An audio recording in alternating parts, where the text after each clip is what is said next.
Toujours très heureux de retrouver sur LCF pour notre émission de tous les 2 jours, Toc Toc.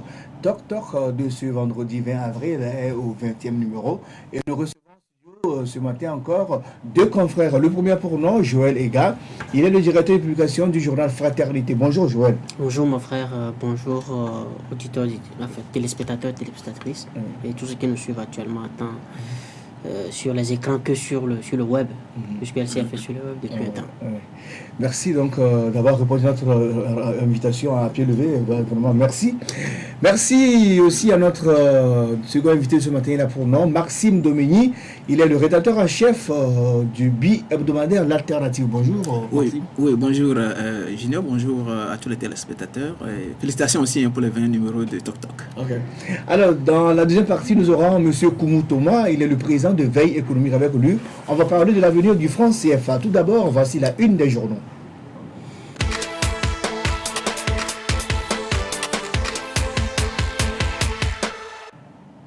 La une des journaux de ce mercredi 20 avril 2016, nous démarrons par Le Messager. Le Messager dans les kiosques titre à sa une « Récupération tous azimuts des faits socio-économiques à des fins politiques. Trop de comédie de la part du chef de file de l'opposition. » Interview de Clément Awesso, coordinateur préfectoral UNIR dans le Yoto. Les raisons qui ont sous-tendu l'initiative d'une refondation de notre famille politique par notre président national restent pertinentes. Fraternité titre « Un mois après la réduction des prix des produits pétroliers au Togo, à quand la baisse des prix des produits de consommation ? Le gouvernement est la vraie équation de l'eau potable. Augmenter le prix de l'eau ou plutôt guérir la TDE. Troisième journal de l'école ce matin, le Magnan libéré. Le Magnan libéré titre à sa une crise talon Boni Yahi transporté à Abidjan. La grande médiation d'Ado et de Fort qui recolle les morceaux entre Yahi et Patrice. Rentrée politique du MCD, le bouillon social de maître Mohamed Tchassona Traoré. Le quatrième journal dans les kiosques ce matin, c'est Focus Info. Focus Info qui titre à la une, nous lisons dossier Bolloré et les activités de manutention au port de Lomé.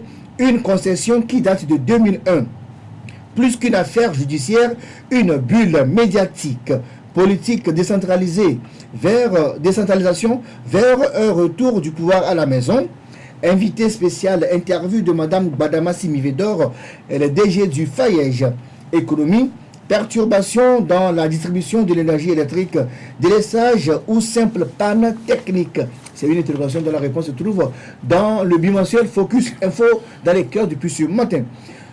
Autre journal dans les cœurs ce matin, Telegram Sport 228, le numéro 001 d'avril 2016, titre supputation autour du salaire du nouveau sélectionneur, 25 millions voire plus, le roi recruté à prix d'or.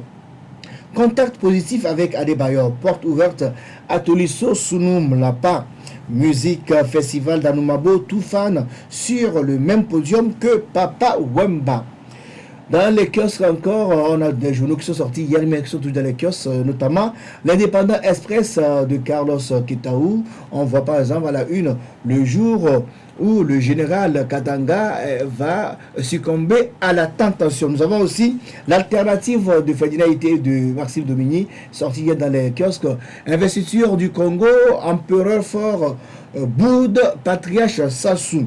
Nous avons aussi des journaux béninois, on peut les voir rapidement. Le potentiel qui parle de titre en disant Boni Yahi à la recherche d'une amnistie, et aussi le matin libre du Bénin qui dit Talon Yahi, la réconciliation se joue à Abidjan. Mesdames et messieurs, c'est tout pour le journaux aujourd'hui. On revient en studio tout à l'heure après ce jingle avec nos deux invités.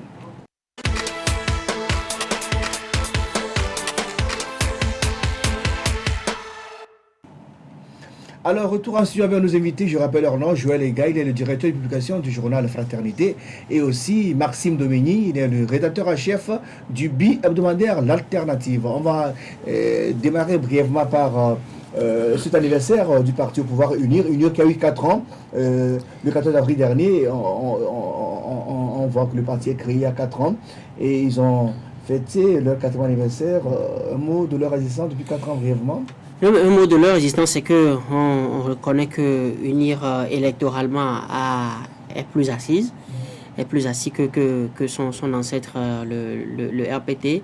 Mais ce qui reste, je qualifierais de point d'abcès sur le visage de UNIR, c'est que c'est un parti qui est demeuré 4 ans, malgré 4 ans de vie, le parti est demeuré provisoire, comme nous l'avons titré dans notre parution de la semaine dernière.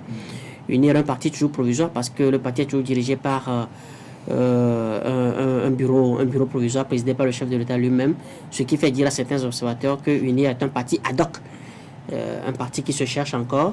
Vivement que le Congrès t'a annoncé plein corps.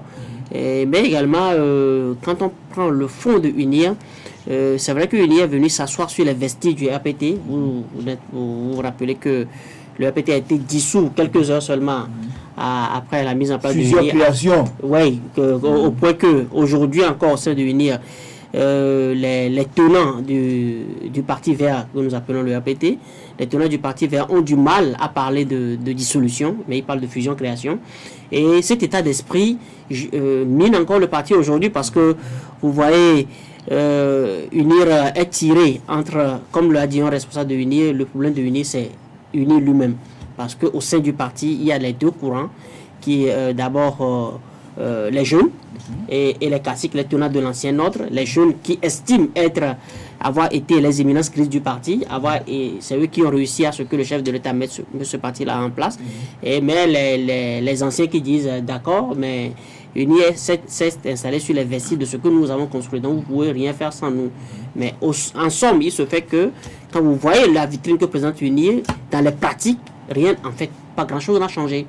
Pas grand-chose n'a changé. C'est vrai qu'il y a beaucoup de jeunes aujourd'hui qui essayent d'instiller leur mentalité, mais la mentalité classique prend toujours le dessus jusqu'à ce jour.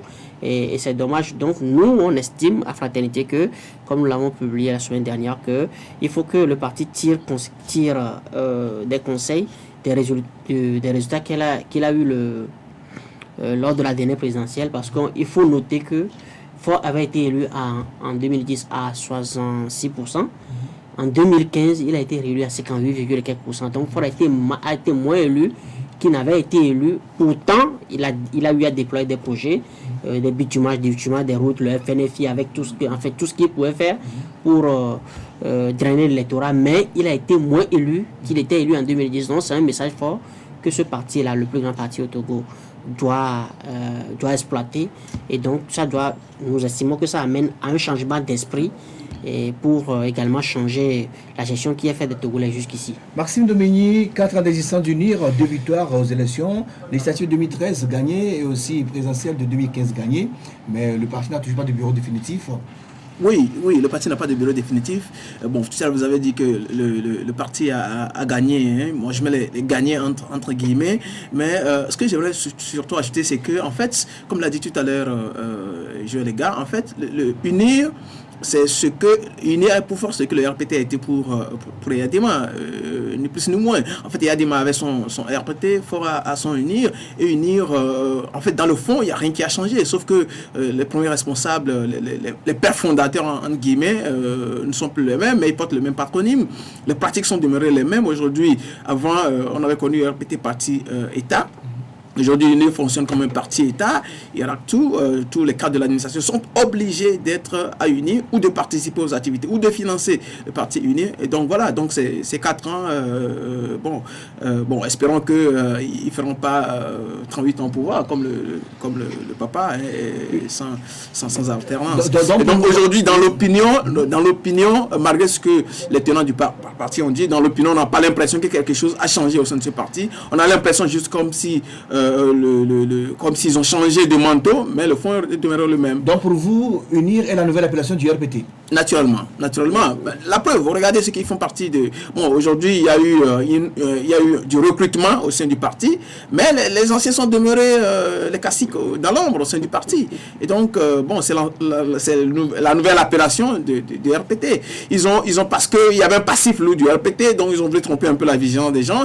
Ils ont changé de mais on n'a plus les ailes marchandes. Aujourd'hui, on a des points focaux, on a des structures bien organisées, on a des cadres, des gens avec de haut niveau qui sont là, et des leaders d'opinion dans plusieurs localités qui ont adhéré au parti, qui font le boulot. Oui, c'est ce que je dis. Il y a un renouvellement, pas renouvellement, il y a eu un recrutement en fait, une nouvelle vague de recrutement, mais tout le parti le font. Il y a une nouvelle vague de recrutement, mais les anciens sont demeurés dedans. Les anciens sont demeurés, ce qu'on appelle les caciques, ils sont demeurés dans l'ombre, et on ne peut rien faire sans eux. Et de toute façon, regardez par exemple, il n'y a pas, quel est ce parti au sein duquel il n'y a pas de débat? Il n'y a pas de débat contradictoire. Ceux qu'on accuse de vouloir porter, de vouloir regarder un peu dans l'autre direction, suivez mon regard, allez, ils sont voués aux hégémonies, ils sont persécutés. Et donc, bon, c'est pas Rabi qu'on l'appelle parti. Sinon, il y a d'autres qui l'appellent une mafia, un système, au sein duquel il n'y a aucun débat, il n'y a pas de... Vous êtes tellement parti pour savoir qu'il n'y a pas de débat, parce qu'ils se réunissent, il y a des bureaux, il y a des structures organisées dans toutes les préfectures. On a vu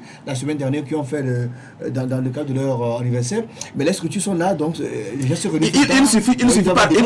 Il suffit par exemple de regarder ce qu'on a dit de Pascal Bodiona. On l'a beaucoup plus accusé dans ces débats avec la GIE, on l'a beaucoup plus accusé d'être proche ou bien de porter des projets qui ne sont pas les mêmes que ceux que les responsables du parti portent. Et donc, voilà, ça par exemple, ça montre clairement qu'au sein de ce système-là, il n'y a pas de contradiction, il n'y a pas de débat, il y a peut-être une porte pour rentrer, mais pour ressortir, il n'y a plus de porte. Il n'y a pas de place à l'intérieur pour le débat, pour les critiques. Je vois les gars, rapidement la réaction. Non, mais c'est bon, il faut reconnaître que les inquiétudes sont fondées sur la base, les inquiétudes sont fondées sur le fait que il ne faut pas que unir petit à petit, comment finissent par être en esprit le RPT, mais être de corps différents.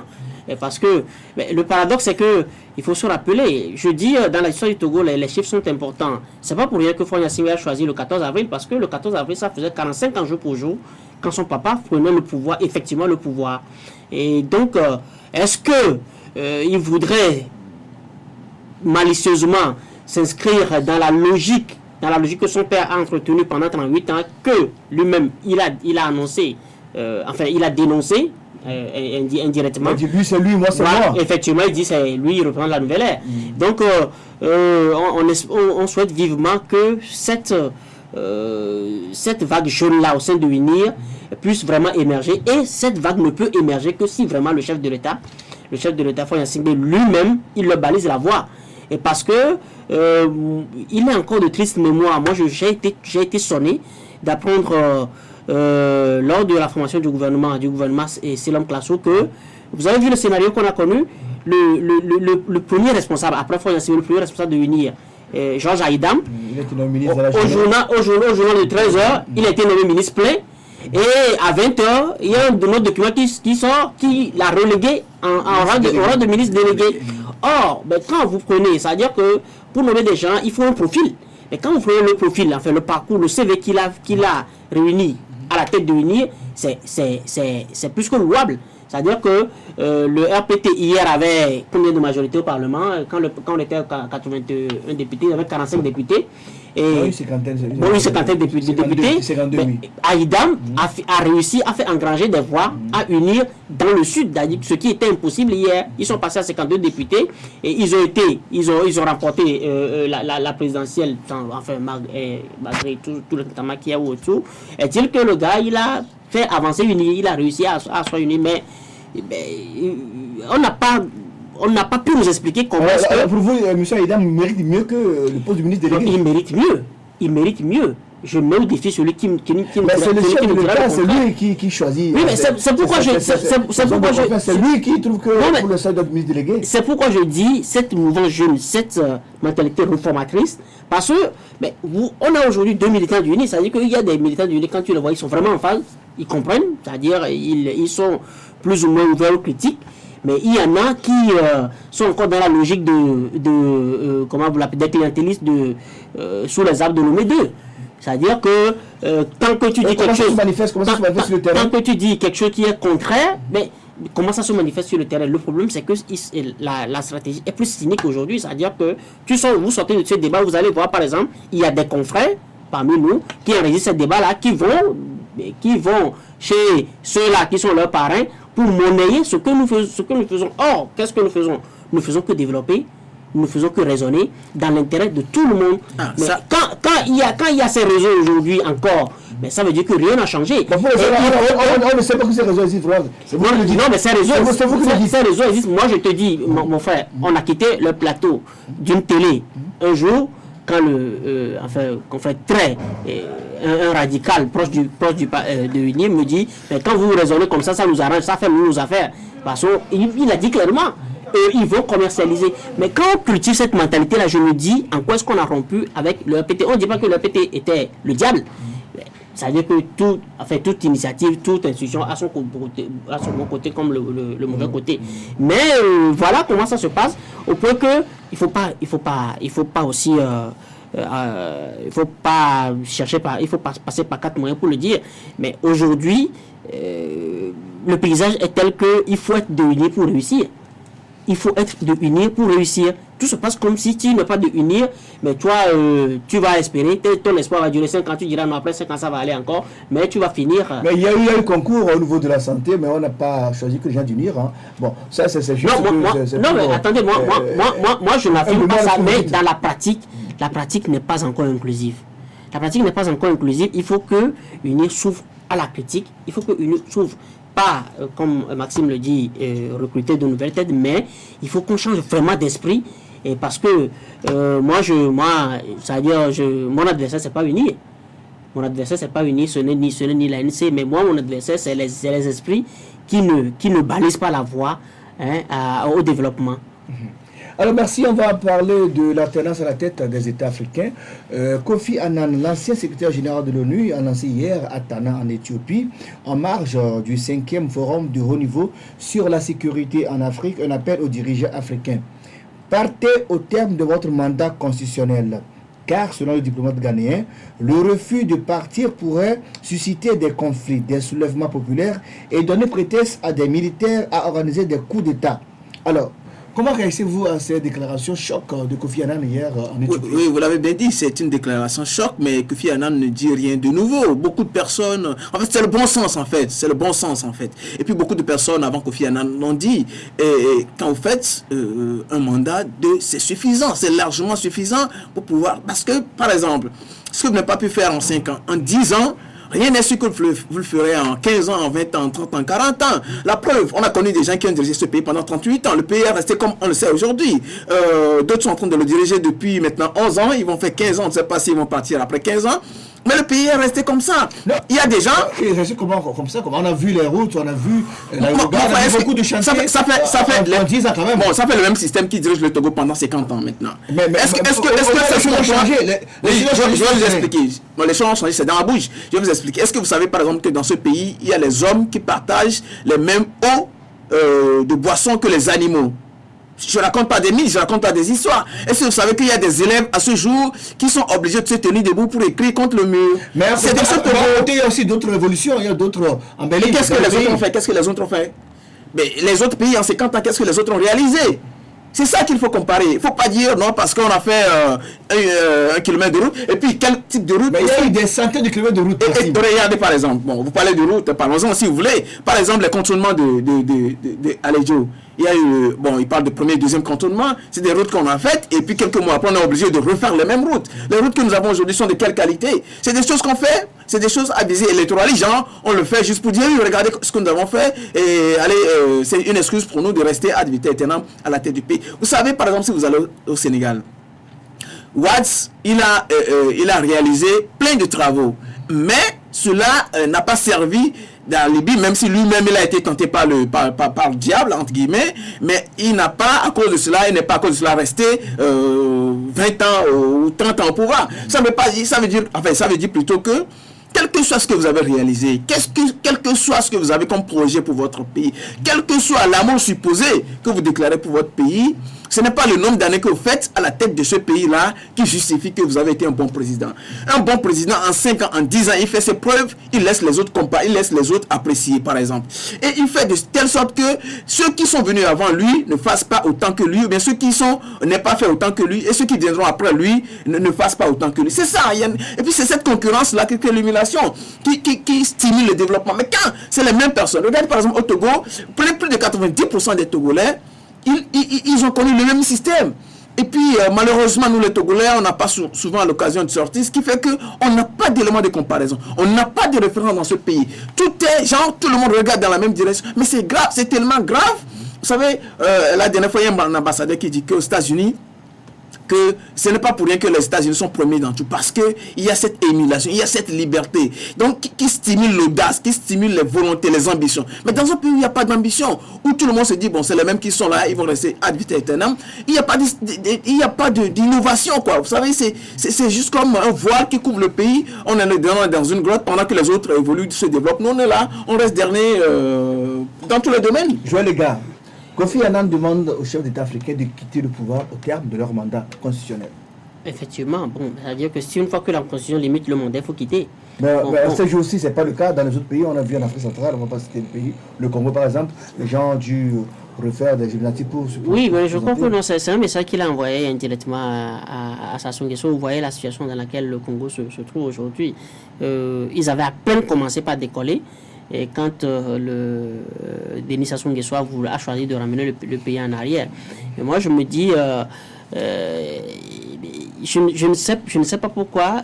Quand vous voyez le cas de Yahi Boni, il est aujourd'hui plus à l'aise, il est plus libre, il est plus respecté, même que quand il était chef d'État. Parce qu'à peine sorti, on l'appelle aux Nations Unies, etc. Il est allé d'abord se reposer dans son village, etc. Mais c'est des exemples qui doivent montrer aux gens que, en fait, le pouvoir, c'est un prêt. C'est un emprunt que tu as. Les frères, il faut le laisser, il faut le retourner à ceux-là qui te l'ont prêté, de le remettre à quelqu'un d'autre. Mais quand nous revenons, au Togo, on dira que la Constitution n'a pas limité le mandat. La Constitution n'a pas limité le mandat, d'accord. Mais moi, je dis, en fait, c'est pas ce qui m'intéresse, moi, qu'un seul homme reste à la tête de l'État. Nous avons vu le Maroc. Ils sont demeurés au royaume depuis là. Mais aujourd'hui, ce n'est pas un royaume. On va pas supposons seulement que le Togo est un royaume. Bon, moi, est-ce que vous considérez le Togo comme étant un royaume? Non, je ne le considère pas comme un royaume. Moi, je donne. Laissons le cas du Maroc. Prenons le cas du Rwanda, où Kagame, après 3 mandats, vient de se faire garantir par son peuple, je crois, 2 ou 3 mandats supplémentaires. Il peut rester durant 25 ans. Mais quoique ce soit un régime fort, quoique il ne soit pas excellent en démocratie, mais vous voyez que au moins les Rwandais se retrouvent. Enfin, les Rwandais se sentent pris en compte dans la gestion que Kagame fait. Voilà un pays, quand vous le prenez, que ce soit le classement IDH, le classement pays heureux, quel que soit le classement, le Rwanda est toujours bien classé. On peut se dire, ok, d'accord, je ne veux pas quitter le pouvoir, mais changer la gestion pour qu'on ne dise pas, après 10 ans, que la pauvreté, l'extrême pauvreté est en progression à Lomé, selon les enquêtes Cube. Selon les enquêtes Cube publiées dernièrement, l'extrême pauvreté est en progression à Lomé, malgré tous les projets qui ont été développés, le PDCL, qui a concerné près de 75 quartiers de Lomé, etc. Ça veut dire que, en fait, l'enjeu, ce que Obasanjo a dit, comme ce que Ananon dit, c'est la gouvernance. C'est quand la gouvernance est saine. Quand on respecte par exemple tous les journaux, on ne te prive pas comment vous l'appelez, des marchés, on ne te prive pas de ceci, cela, on ne fait pas émarger certains à la présidence par exemple, au détriment d'autres, juste parce que ils sont les griots du pouvoir. Mais c'est ça, ça veut dire que quand la gouvernance est inclusive, ça ne dérange personne que quelqu'un reste au pouvoir 10-15 ans. Mais je sais que le programme que je fais, quand je fais par exemple un prêt à la banque, en 15 ans, mais dans 5 ans, mon salaire va augmenter. Je n'aurai pas à me mettre dans la rue pour réclamer cela. Mais les services sociaux seront là pour que mon salaire ne soit pas pris en étau par les dépenses. Mais les enquêtes qui nous montrent que la moitié du salaire du Togolais va dans le logis. Hein? Mais quand vous prenez le projet qu'on veut, le projet Mokoko, à Dido Gomé, mais ça a le goût d'un cadeau miné. Et mais quand vous prenez ça, le fonctionnaire, le cadre AB, excusez-moi, le cadre A1, il voit près du tiers de son salaire qui va dans le remboursement de ce prêt. Mais si déjà c'était, comment vous l'appelez, il consacre le tiers de son salaire au prêt, il va consacrer quoi? Au transport, il va consacrer combien à l'eau qu'on va augmenter bientôt, etc., et à l'éducation des enfants pendant que les écoles sont l'éducation est de plus en plus chère dans notre pays. Donc voilà tout un panel de choses sur lesquelles il faudra agir pour que je ne sois pas obligé de m'appeler, d'avoir un patronyme pour avoir accès à certaines faveurs. Est-ce que vous comprenez ce que je veux dire? Donc, moi, c'est là où il faut agir. Il faut agir sur la gouvernance. Il faut agir sur la dynamique de l'État-nation. Parce qu'aujourd'hui, on a un État, certes, mais on n'a pas une nation. On n'a pas une nation. C'est vrai que le chef d'État a consacré son premier quinquennat à l'apaisement politique et à la réconciliation. Mais aujourd'hui, est-ce qu'on a la réconciliation? Bon, la réponse à la question, on la retrouvera bientôt. Bon, je poursuis par rapport aux déclarations de Kofi Annan. En ce qui concerne sa perception et sa crainte de l'évolution actuelle de l'Afrique, le diplomate ghanéen a laissé entendre, je le cite, « Les coups d'État sont plus ou moins rares. Les généraux restent dans leur caserne, mais nous créons des situations qui peuvent les ramener au pouvoir. » Il poursuit en disant, je cite, « Si un leader ne veut pas quitter, si un dirigeant reste trop longtemps au pouvoir et considère les élections comme étant un jeu et reste en place au terme de son mandat, peut-être l'alternative pour le faire partir, c'est un coup d'État ou que les populations prennent les rues. » Et je rappelle que Kofi Annan est contre tout ce qui est comme coup d'État. Et en 2001, c'est lui qui a demandé à l'OUA, à défendre l'OUA, d'éviter les putschistes à cette tribune. Oui. Alors, donc on dit qu'il a fait votre face ou bien quoi? Non, en fait, ce n'est pas votre face. Mais en fait, il est en train juste d'expliquer ce qui se passe en réalité. Parce que lorsque vous ne laissez aucune alternative aux gens, lorsque les gens ont l'impression comme si vous ne partirez jamais de la part des élections, alors les gens se demandent qu'est-ce qu'il faut faire d'autre. Les gens, ils créent un rapport de force pour faire partie. Regardez par exemple le cas de Blaise Compaoré. Il a fait 27 ans au pouvoir. 27 ans ne lui ont pas suffi. Il en voulait d'autres. Regardez dans les conditions dans lesquelles il a dû partir. Et puis quand il est parti, combien de personnes ont pleuré son départ?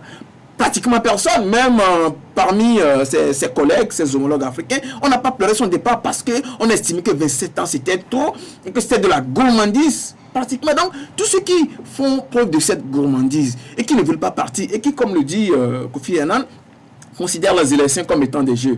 Genre, on organise un simulacre et puis bon, voilà, rapidement, on se fait réélire. Allez, lorsque vous ne laissez aucune chance aux gens, ceux qui... Parce que là, vous expliquez carrément aux gens que bon, je ne partirai pas par les urnes. Alors les gens trouvent d'autres moyens pour faire partir. Et donc vous voyez, c'est ce qui est un peu partout et ça se répand un peu partout. Même, excusez-moi, vous rappelez cette phrase d'un classique du pouvoir, nous, RPT, on prend tout. C'est un peu ça. Et aujourd'hui, ça se manifeste par quoi? Et tout à l'heure, Joël Legal disait, si vous n'êtes pas de unir, vous n'avez droit à rien du tout. Et même si vous vous battez, on fait tout pour vous étouffer. Mais ça, ce n'est pas bien parce que... Mais ça aussi, c'est pas vérifié. Ça aussi, c'est pas vérifié parce que les concours de recrutement se font pas sur la base. La patronne, ça... Allez, oui, bon, au niveau du concours, mais après, les résultats, comment ça se fait? Comment ça se programme les résultats? Allez demander, par exemple, les opérateurs économiques qui postulent à des marchés, comment est-ce que ça se fait? Parfois, on vous demande même de votre carte d'appartenance du parti. Tout à l'heure, Joël Legal parlait des journalistes qui vont émerger à la présidence, qui ont les marchés, tous les marchés. Mais ça aussi, on n'a pas les preuves. Si, Joël Legal en a parlé, nous on dit ça au quotidien. Par exemple, on sait des rumeurs. Bon, je peux vous dire par exemple qu'on a une idée, on sait exactement combien de journaux, il suffit d'aller au marché, sur le marché pour savoir combien de journaux, Liberté, Alternative, un certain nombre de journaux sortent mettre sur le marché et comparer ça avec d'autres personnes qui sortent peut-être une fois à chaque 2 mois, une fois à chaque 3 mois. Mais regardez par exemple comment est-ce que ces gens ont accès, comment est-ce qu'ils ont accès au marché publicitaire. Donc tout ça par exemple, ça montre comment est-ce que par exemple au Togo, le système est fait de telle sorte que ceux qui sont de unir, ou mais ceux qui font la propagande de unir, ils ont assez à tout. Les autres sont laissés sur le carreau. Qu'ils soient bons, qu'ils soient les meilleurs, qu'ils soient je sais pas quoi, on les laisse sur le carreau et puis on se contente des médiocres qui émergent un peu partout parce qu'ils ont fait la délation, ou même parce qu'ils ont chanté, ils ont fait le griot, ils ont fait du griotisme au profit du prince. En fait, les richesses nationales doivent être partagées équitablement en fonction des besoins de chacun. Ça, c'est une question de justice sociale. Mais cette situation aussi dépend de quoi? Cette situation est souvent générée par la longévité du même système au pouvoir. Parce que si vous savez que vous allez partir un jour du pouvoir, vous faites de telle sorte que le jour où vous ne serez pas au pouvoir, vous puissiez aussi profiter des richesses du pays. Mais lorsque vous savez que vous êtes là-bas ad vitam aeternam, alors vous ne pensez pas au jour où vous allez quitter le pouvoir. Donc vous êtes là, vous vous comportez comme les détenteurs du titre foncier du pays. Regardez par exemple aujourd'hui, Boni n'est plus président de République au Bénin. Et on apprend qu'il est en train de négocier une sorte d'armistice pour lui, pour sa gestion, ces 10 ans. Alors, ça doit faire réfléchir d'autres personnes. Ça veut dire que si vous êtes au pouvoir, chaque acte, chaque pas que vous posez, vous devez le faire de telle sorte que le jour où vous ne serez pas là, vous ne serez plus là, que vous soyez responsable, que vous puissiez répondre de cet acte, et de façon responsable, de façon fière et digne. Mais lorsque vous posez des actes de façon comme ça, désinvolte, sans se soucier des conséquences de ces actes, vous avez peur de quitter le pouvoir parce que vous dites que le jour où vous allez vous quitter, vous allez être interpellé sur ces actes. Et donc c'est une question de justice sociale, c'est pour la justice sociale que plaide Kofi Annan, et ça doit interpeller les autres présidents. Et surtout au Togo aussi, ça doit interpeller ceux qui sont aujourd'hui au pouvoir. Je vois les gars, Kofi Annan dit qu'il est contre le système winner take all, littéralement ce qui veut dire le vainqueur prend tout, c'est pas bien. Et il demande que les opposants, les autres soient associés aussi à la gestion du pays, ou bien que les opposants aient droit à quelques postes de responsabilité dans le pays. Oui, mais quand vous voyez même la dynamique, même dans les grandes démocraties. Aujourd'hui aux États-Unis, même si les démocrates gagnent, il ne peut pas se prévaloir de tout gérer, rien qu'avec les démocrates. Mais pourquoi est-ce que, comment vous l'appelez, c'est Colin Powell, c'est Colin Powell qui a servi un président démocrate, quoi que ce soit, je crois lui-même il est républicain. Enfin, je crois qu'il était du camp adverse, mais il a accepté servir. Donc, c'est une façon de dire, il faut s'ouvrir à ce que votre gestion soit inclusive, et ça prépare votre départ. Parce que quand, je ne sais comment dire, quand vous associez l'autre à la gestion, il se rend compte tant des difficultés que il ne se rend pas compte seulement des avantages que vous avez, mais il se rend compte que, mais attends, c'est facile de critiquer quand tu es de l'autre côté, mais quand on te met sur la scène, ça te sera difficile de satisfaire tout le monde. Mais moi je parle toujours de la dynamique État-nation pour nos pays africains, parce que les problèmes politiques en Afrique, c'est toujours sur fond tribaliste.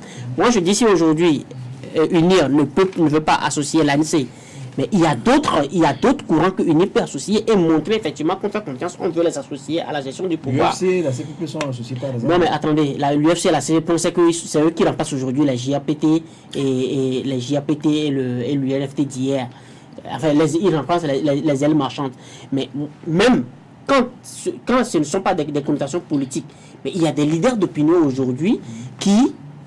c'est pourquoi je regrette encore, quand ce n'est sorti, c'était du gouvernement, qu'on nous ait proposé actuellement un gouvernement qui n'a rien d'exemplarité par rapport au gouvernement sortant. Parce qu'au moins, le gouvernement sortant était source d'émulation pour les jeunes. C'est aussi ça, c'est-à-dire que quand vous gérez, laissez l'exemple. Pour pousser les jeunes à copier ceux-là qui sont là, et pour que je ne sais comment dire, pour qu'ils aient la garantie que demain on peut aussi, ils ont aussi la chance d'être associés. Et puis il n'y a pas qu'au niveau politique. Au niveau politique, excusez-moi. L'invité patient depuis longtemps. Un mot rapidement. Je vais terminer, mais quand le comble, c'est pas que moi je suis journaliste, mais je dis, je crois que c'est Nixon qui le dit, la presse est le moteur principal de la démocratie. Quand aujourd'hui on se permet de cisailler la presse, de cliver la presse, moi je dis ça ne rend service. On aura le temps de faire le débat sur la presse.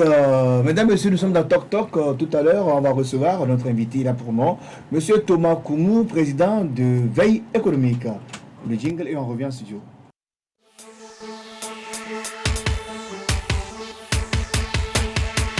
Suivez tous les lundis, mercredis et vendredis votre émission Toc Toc. Toc Toc passe au crible les grands sujets de l'heure et développe des thématiques sur le plan social, politique, économique, sportif et culturel. En studio ou en débat, des journalistes et des experts. Rediffusion la nuit à 22h30.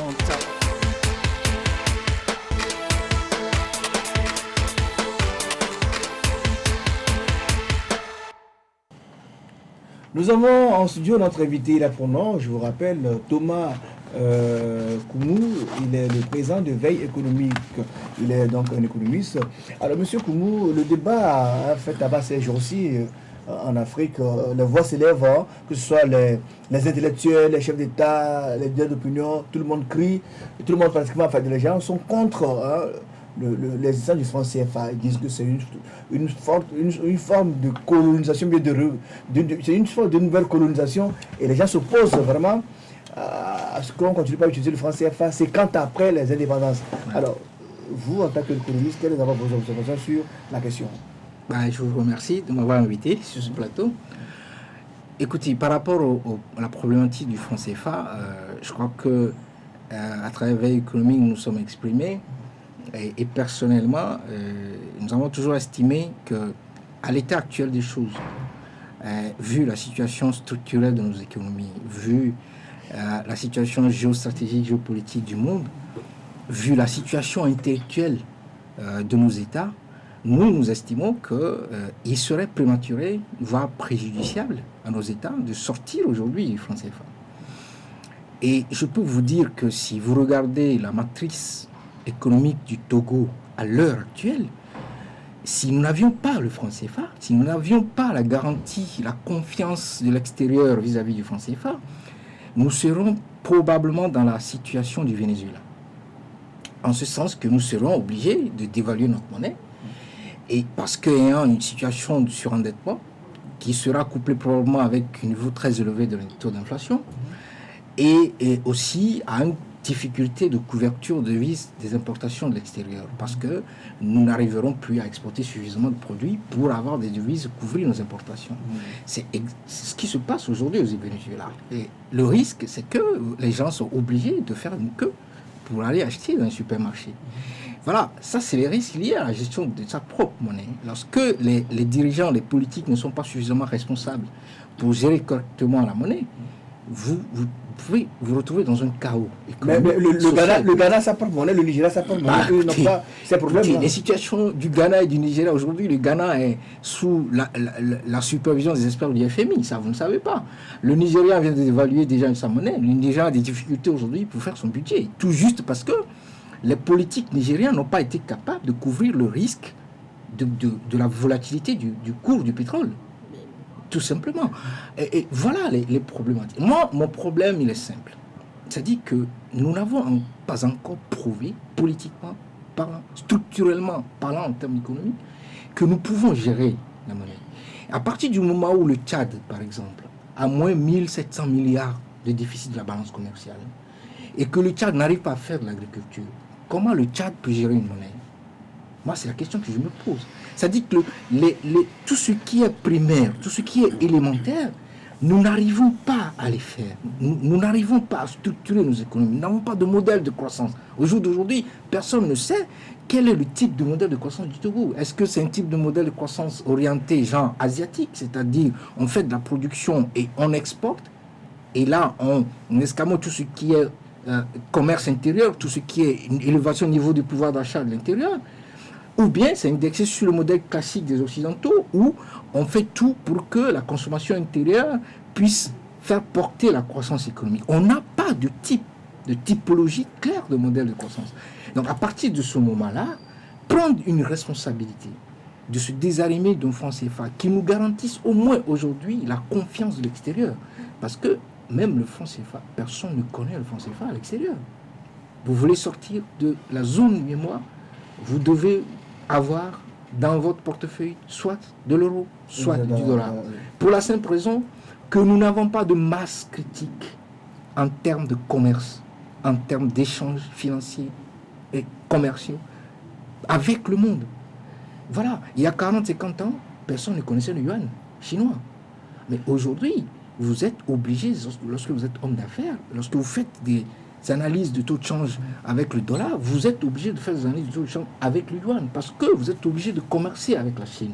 C'est parce que la Chine a tout fait pour élever son niveau d'échanges commerciaux et financiers avec le monde. C'est ça qui lui donne la force du yuan aujourd'hui. Nous n'avons pas ces genres de choses. Nous ne structurons pas nos économies de manière à arriver non plus à ces niveaux-là. C'est la raison pour laquelle nous estimons qu'au jour d'aujourd'hui, il est prématuré, il serait même préjudiciable pour nous de nous désarmer du franc CFA. Oui, monsieur Koumou, je suis d'accord avec vous qu'il est prématuré. Bon, mais là encore, il faut dire prématuré. Est-ce qu'on a donné un deadline du désarrimage de nos pays du franc CFA? Là encore, c'est ça la question. Mais est-ce que c'est parce que c'est prématuré qu'il ne faut pas aujourd'hui, déjà que le mal est identifié, on a des problèmes structurels, on a des problèmes intellectuels, on a des problèmes de modèle de croissance qu'on doit définir, quoique au Togo, il transparaît que notre modèle de croissance, elle est purement agricole, puisque aujourd'hui, on se dit, on a suffisamment investi dans l'agriculture, on veut aujourd'hui industrialiser l'agriculture pour pouvoir exporter, raison pour laquelle on fait des foires un peu partout pour vendre ce que le Togo produit en termes d'agriculture. Donc moi je me dis, c'est ça l'orientation de qu'on a donné à la croissance. Mais est-ce que malgré cet art-là, quoi qu'on soit conscient, est-ce que ça empêche de nourrir l'idée de sortir un jour du joug français? Non, absolument pas. Le problème que pose le franc CFA, au-delà de l'aspect intellectuel, au-delà de l'aspect structurel, c'est l'aspect aussi géostratégique, géopolitique. Il ne faut pas oublier que nous sommes de petits pays et qu'il y a des puissances qui dominent le monde. Lorsque vous voulez, au jour d'aujourd'hui, vous diagnostiquer clairement avec des écrits, avec des documents qui prouvent que la pauvreté de nos pays est liée ou est corrélée au fait que nous n'utilisons pas une politique monétaire couplée avec une politique budgétaire. Je voudrais rappeler que je ne suis pas un neutraliste, c'est-à-dire que je ne dis pas que je suis pour la neutralité de la monnaie dans l'économie. Non. Je pense effectivement que pour mener une réelle politique économique, il faut absolument à la fois utiliser la politique budgétaire et la politique monétaire. Donc, disposer de sa propre monnaie. Mais moi, mon problème, si aujourd'hui les économistes africains, en tout cas ouest-africains, se mettent d'accord et diagnostiquent clairement que notre problème est lié à la monnaie, ils n'ont qu'à d'abord commencer par écrire des documents pour éclairer l'opinion.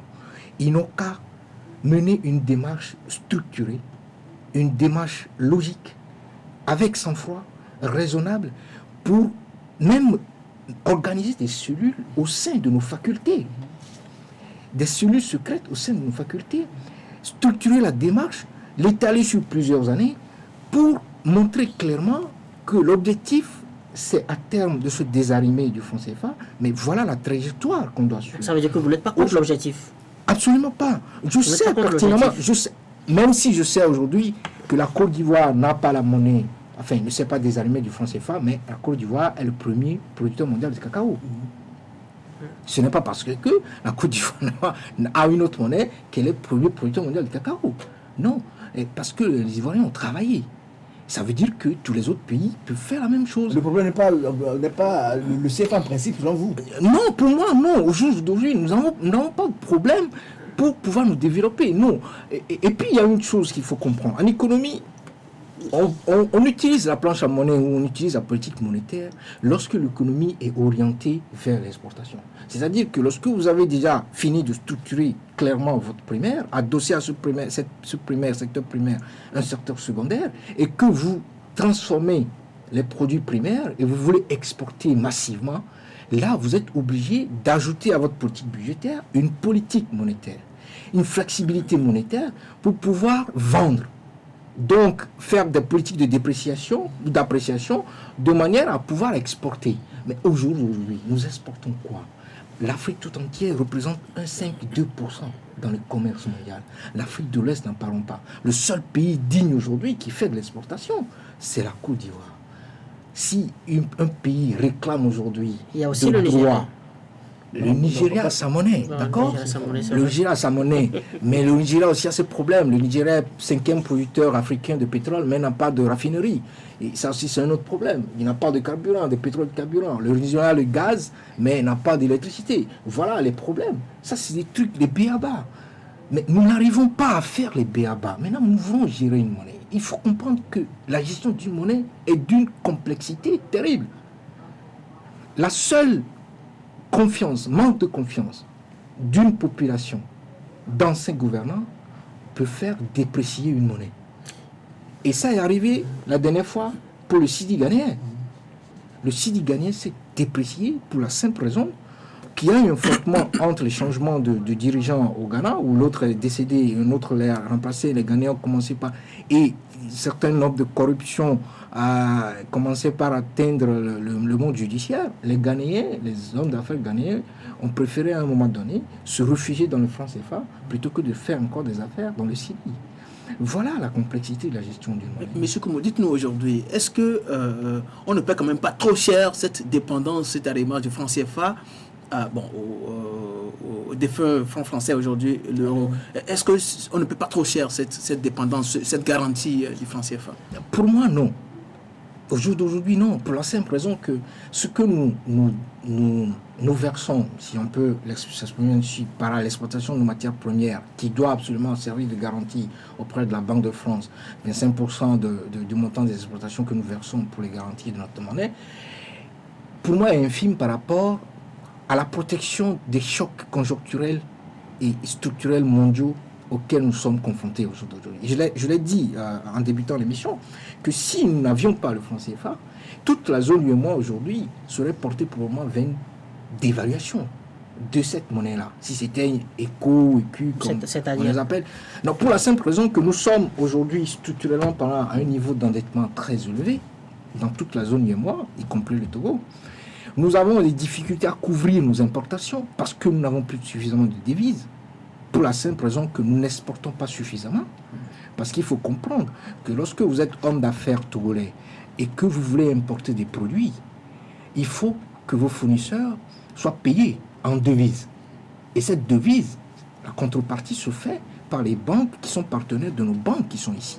C'est l'une des raisons d'ailleurs pour lesquelles le FMI exige aujourd'hui que toutes nos banques sur la place financière togolaise soient recapitalisées. Parce que nous n'avons plus suffisamment de devises pour couvrir nos importations. Donc il y a ce risque qui pèse aujourd'hui sur la zone UEMOA. Et ça, c'est parce que nous n'avons pas su mener des politiques budgétaires avec le creusement de nos déficits, indexer ces déficits sur des investissements à productivité directe permettant de faire rentrer des devises. C'est pour ça qu'aujourd'hui nous souffrons. Donc pour moi, le franc CFA aujourd'hui, avec le chaos politique que nous avons dans nos pays, avec les risques qui pèsent sur nos pays, socialement parlant, politiquement parlant, avec le manque de structure de nos économies, je pense que le franc CFA, pour aujourd'hui, nous protège mieux que si nous avions notre propre monnaie. Le président tchadien Idriss Déby disait, tout récemment, face à la coopération monétaire avec la France, il y a des clauses qui sont dépassées. Les clauses, il faut les revoir dans l'intérêt de l'Afrique et dans l'intérêt aussi de la France. Le moment est venu pour couper un cordon qui empêche l'Afrique de décoller. Pour lui, le CFA nous empêche de décoller. Bon, écoutez, est-ce qu'il parle du renouvellement des clauses tout en gardant le franc CFA, ou il parle de couper le cordon ombilical, c'est-à-dire se désarmer totalement du franc CFA. Il demande de couper carrément le cordon qui empêche l'Afrique de décoller. Monsieur Idriss Déby, mon problème avec monsieur Idriss Déby a un territoire aussi vaste que l'Égypte. L'Égypte est deuxième en matière de production agricole, alors que l'Égypte n'a que 3,5 millions d'hectares de terres cultivables. Le Togo en a 4,5, je rappelle, en passant. L'Égypte n'en a que 3,5. Mais l'Égypte est deuxième derrière le Nigeria. Mais le Tchad ne produit rien du tout. Le Tchad a une balance commerciale déficitaire de moins 1700 milliards. C'est le plus déficitaire de toutes les deux zones, CEMAC et UEMOA. Alors, si M. Idriss Déby n'arrive pas à faire de l'agriculture, comment M. Idriss Déby va pouvoir gérer une monnaie? Ça dit que nous parlons de la gestion de la monnaie. Avant qu'on le continue, mais attendez, quand Idriss Déby indexe un cordon c'est ça, c'est le cordon. Il dit qu'il veut couper le cordon. Voilà, il veut couper le cordon. Ouais. Mais attendez, quand le pétrole tchadien, Ouais. c'est les Français qui doivent fixer le prix du pétrole tchadien sur le marché, c'est eux qui vendent en fait. Ah bon? Mais comment est-ce que vous trouvez que le gars soit à l'aise, il puisse d'abord faire les recettes nécessaires sur son pétrole pour pouvoir maintenant venir investir dans le. Et puis, mais avant que l'économiste ne réponde, avant que l'économiste ne réponde, s'il te plaît, je vais acheter quelque chose. Et quand vous parlez des dettes, les États-Unis sont aujourd'hui les premiers débiteurs devant le FMI. Oui. Mais quand vous parlez du Venezuela, le Venezuela est pénalisé du fait de sa politique. Je parle de la politique parce que ils ont une chose socialiste qui ne à la porte des États-Unis, ça ne les arrange pas. Donc moi je me dis, est-ce que ce sont des raisons suffisantes pour qu'on dise non, on va même pas explorer dans quelle perspective, dans quel nombre d'années on va sortir carrément du franc CFA et donc éviter même de critiquer même le franc CFA. Oui, non, juste 2 mois avant que l'invité ne réponde. En fait, Idriss Déby, pour moi, c'est pas un exemple, parce qu'Idriss Déby, on se rappelle ici, sur l'exploitation de son pétrole, ils avaient trouvé une entente avec la Banque mondiale pour qu'ils puissent garder une partie des recettes pour les générations à venir.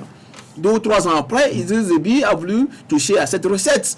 Parce qu'il voulait faire la guerre, il a voulu toucher à cette recette. Comment est-ce que quelqu'un qui a ce niveau d'irresponsabilité peut aujourd'hui vouloir... parce que son pouvoir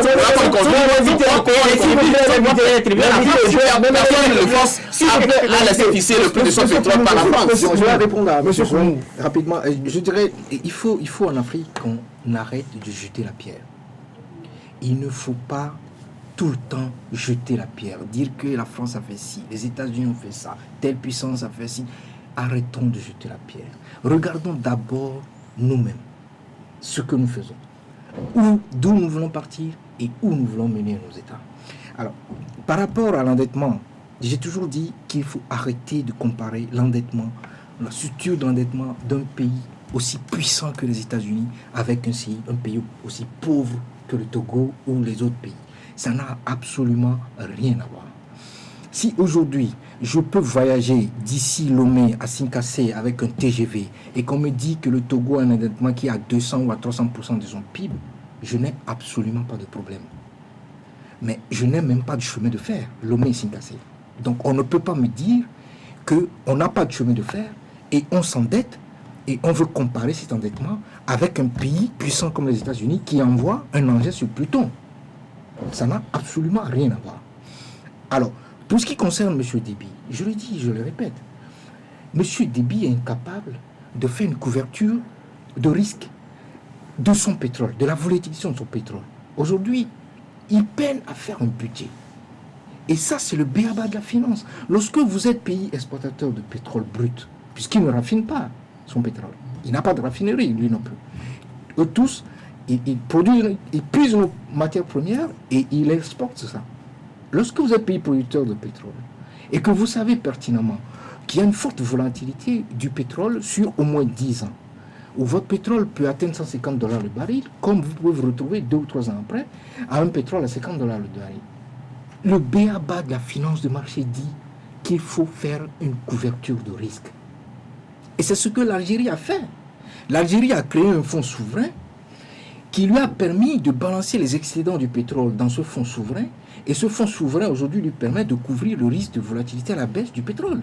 Et aussi simple que ça. M. Idriss Déby n'arrive pas à faire ça. Maintenant, il veut gérer une monnaie. Comment peut-on mettre la gestion d'une monnaie dans la main de quelqu'un qui est incapable, ne serait-ce que de couvrir le risque d'une seule matière première, qui est le pétrole? Je ne sais pas. Pour moi, ce serait de l'irresponsabilité. Et donc, arrêtons de jeter la pierre aux autres. Faisons l'effort nécessaire pour structurer nos économies, pour avoir des modèles de croissance clairs, pour avoir des légitimités fortes politiquement, pour mener nos pays à sortir de la pauvreté. Plutôt que d'indexer un problème de monnaie, un problème d'hégémonie des puissances. Écoutez, moi je pense que en principe, c'est vrai qu'une puissance comme la France, une puissance comme les États-Unis, qui veulent dominer tout dans le monde, qui veulent avoir toutes les informations possibles, s'il y a des élections au Togo ou au Bénin ou au Nigeria, ils vont absolument vouloir savoir qui va être à la tête du Nigeria, ça c'est clair. Alors aujourd'hui, pourquoi l'ensemble de nos échanges en exportation et en importation passe forcément par la Banque centrale de la France? Mais c'est juste pour garantir, continuer par garantir la monnaie, ça c'est clair. Non, mais je crois que c'est le cordon qu'il faudra couper. Mais si vous coupez ce cordon, vous avez votre propre monnaie, moi je peux vous garantir. Non, mais est-ce que quand on coupe ce cordon, ça veut dire qu'il faut se préparer. On a maintenant notre propre monnaie. On peut toujours être arrimé au CFA, mais revoir les clauses. Arrimer au français, enfin à l'euro, arrimer à l'euro. Oui, enfin. Non, mais il faut peut-être diversifier le référentiel, c'est-à-dire le jour où nous aurons mené une démarche structurée, avec sang-froid, avec calme, qui nous conduira au désarrimage de l'euro, du franc CFA de l'euro, avant notre propre monnaie. Il faudra diversifier le référentiel monétaire, c'est-à-dire nous indexer peut-être sur du dollar, du yuan et de l'euro par exemple.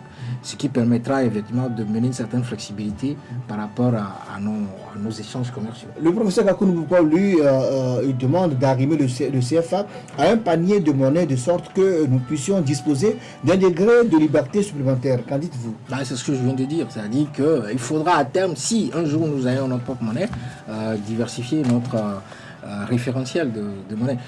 Et moi, ce que je proposerai au professeur Gakoun Boukwa, c'est d'écrire un document. Il n'a qu'à écrire un document, un livre qui sort, qui nous permet de voir la trajectoire, la stratégie qu'il veut mettre en place pour qu'un jour nous puissions sortir de cet arrimage. Il dit aussi que le taux d'inflation est de 2% au niveau de la BCAO que de la BEAC, ce qui est bas pour des économies qui ont besoin d'assez de croissance et de financement.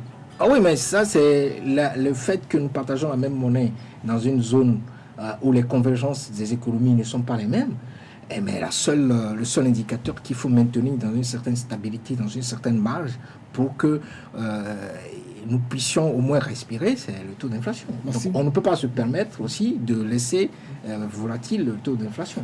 Est-ce que finalement, ce débat sur le franc CFA, ça ne devient pas de l'activisme contre ce que les gens présentent comme étant une recolonisation de l'Afrique? Parce que, est-ce que finalement il y a une sincérité derrière ce débat? Est-ce que ce n'est pas beaucoup plus de l'activisme qu'autre chose? Je crois. Et je crois que c'est de l'orgueil africain qui veut que, voilà, on a eu à nous confronter avec une colonisation féroce, et au jour d'aujourd'hui, ils sont toujours dominateurs, et nous n'arrivons pas à pouvoir nous en sortir. Mais en réalité, le vrai problème, c'est nous-mêmes. Le vrai problème, c'est nous-mêmes. Au jour d'aujourd'hui, si la Côte d'Ivoire n'est pas arrivée à être pays émergent, c'est tout simplement parce que la Côte d'Ivoire a connu 10 ou 15 ans de crise, parce qu'un président est mort et il n'y a aucune procédure claire et acceptée par tout le monde pour le remplacer.